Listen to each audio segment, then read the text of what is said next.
Puppey, thank you so much for your time here in the interview. I would like to ask a few questions regarding Team Secret's journey as well as patch and also 2024 target.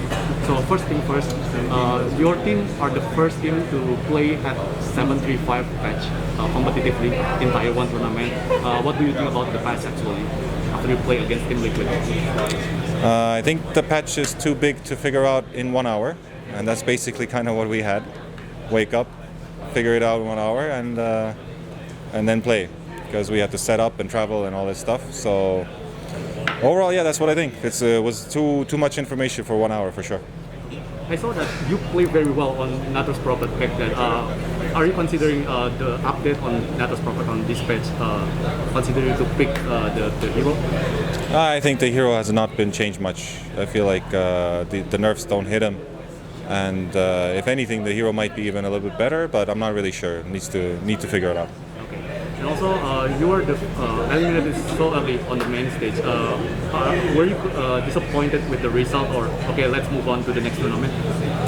I'm definitely disappointed on the result, because I feel like we got kind of unlucky about everything, because we couldn't play a game against Game of Gladiators when we were a tiebreaker against them.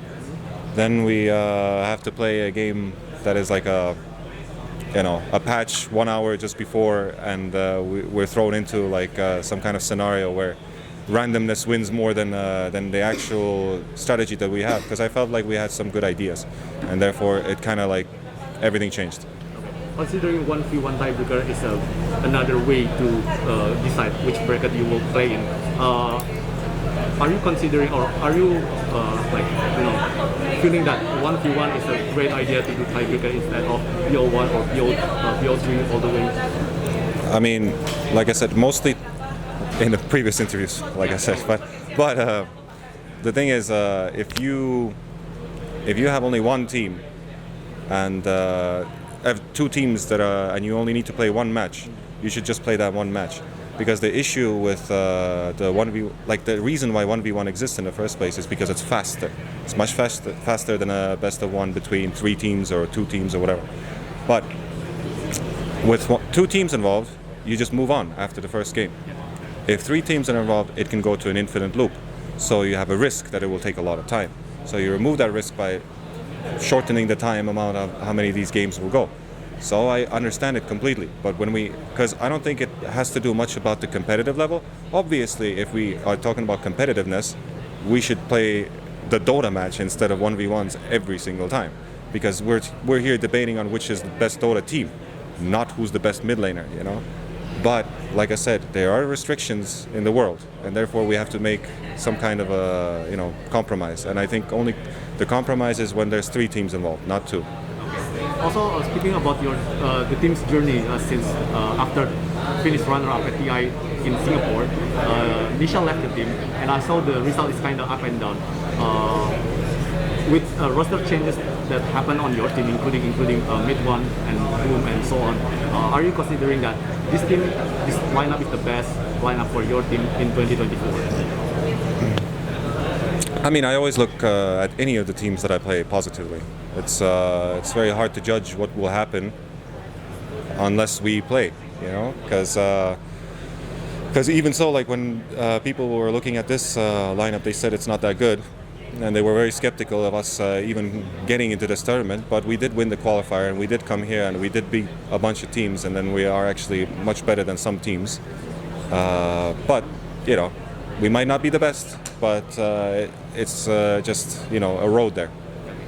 DPC are sunset already starting this year, and also we have EPT tournament timeline all the way till December 2024, and maybe another Tier 1, Tier 2 tournament. What do you think about the scheduling for this post-TI and comparing to the last DPC? I mean, I don't really I haven't looked at the schedule that much, but right after TI there was no announcement of anything, so we're just kind of waiting. It's like they said there's not going to be DPC, and it's kind of funny that it just turned out to be like they're not even going to talk about anything about DPC.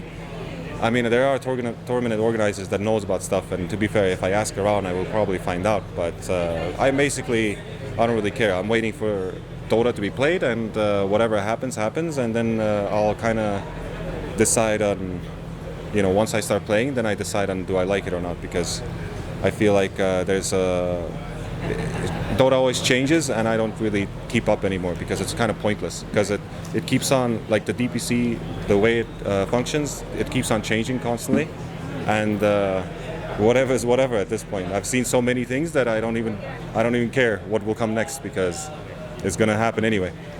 Three last questions, if you don't mind, Puppey. The first one will be, what do you expect for this patch after ESL One? Will be another buff or another nerf, like right after 735? They are probably going to nerf most of the items, the neutral items, I mean, because they seem to be a bit overpowered. Some heroes need to be a little bit nerfed, because I feel like the damage is a little bit too, doesn't make sense. Like Abaddon's passive, it's a bit too much, like too much damage. And I feel like those things will just be, tweaked a little bit. But I don't know, there's too many things actually to even talk about, because we'll see. So, like after you've done a wonderful milestone in Team Secret, and also you've done like multiple times TI attending. Are you considering you're gonna stop anytime soon, or like, okay, I'm gonna play until I say, okay, that's enough for me? I mean, I'm mostly going to stop because of outside reasons. I love Dota and I like playing the game, but all the outside reasons that are like making the team or having to convince people or constantly arguing about stuff, that's the stuff that will get me to leave and not play Dota, because it has nothing to do with Dota, but it's everything to do with Dota. One last question.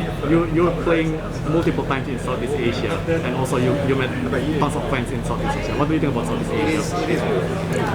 I mean, their crowd is amazing. I think Southeast Asia crowd in Malaysia has always been great. Philippines has always been great, and the food is very good here. So like overall, I don't know, it's a really nice place to live in and enjoy life.